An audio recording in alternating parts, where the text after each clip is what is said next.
Ma'am, ano pong masasabi niyo rito sa recent po na naging desisyon ng Quezon City Court kaugnay nga po dito sa kasong inihain ni Atom Araulio laban sa inyo po ni Ka Eric?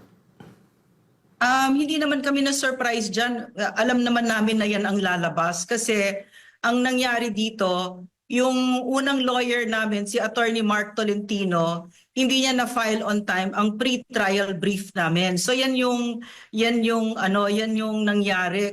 And as a result of that, hindi kami pwedeng mag-present ng evidence. We did not have our day in court. Hindi narinig ang boses namin. Hindi kami pwedeng magsalita. Hindi kami pwedeng magbigay ng evidence. Hindi kami pwedeng magpadala ng mga witnesses namin. Diba? So, in other words, we did not have our day in court because of that technicality. Yung kagandahan dito, natalo tayo, ang Pilipinas, dahil sa technicality.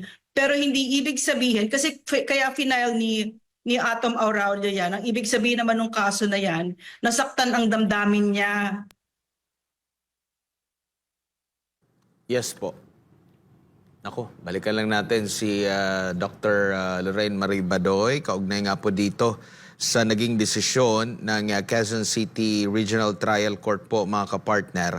At batay nga dito sa naging 27 pahinang desisyon, sinasabing nakitaan na pag-aabuso di umano sa kanilang right to free speech. Itong si Doc Lorraine and kasama po si Ka Eric. Okay, balikan natin. Doc? Yes, Doc. Go ahead po. So, ang ibig sabihin, kaya nag-file ng case si Mr. Atom Araulio, hindi dahil hindi CPP si Carol Araulio, kasi CPP, NPA, NDF si Carol Araulio. Alam naman ng buong Pilipinas 'yan, 'di ba? Pero ang sinasabi niya, nasaktan ng damdamin niya at hindi siya makatulog, no, na dahil sinabi namin ang katotohanan tungkol sa nanay niya. 'Di ba? So in other words, CPP, NPA, NDF si Carol Araulio. Hindi sinasabi ng korte na hindi CPP, NPA, NDF si Carol Araulio, kundi ay dahil sa isang technicality, dahil nga hindi na i-file ni Mark Tolentino yung pre-trial brief, hindi na kami narinig. We did not have our day in court. So, does this end? Do I need to pay 2 million? Hindi. Malayong-malayo pa, nasa appeal pa yan. Pwede pa siyang i-appeal.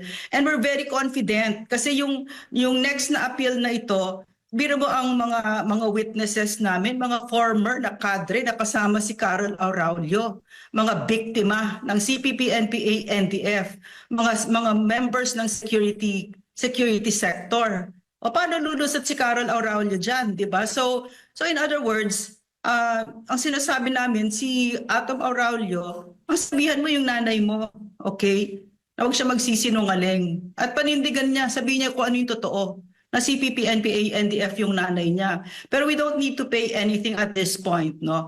We are going to exhaust all legal means kasi none of this is about me, no? It's not about Eric. It's about our country. It's about ending the CPP, NPA, NDF finally, 'di ba?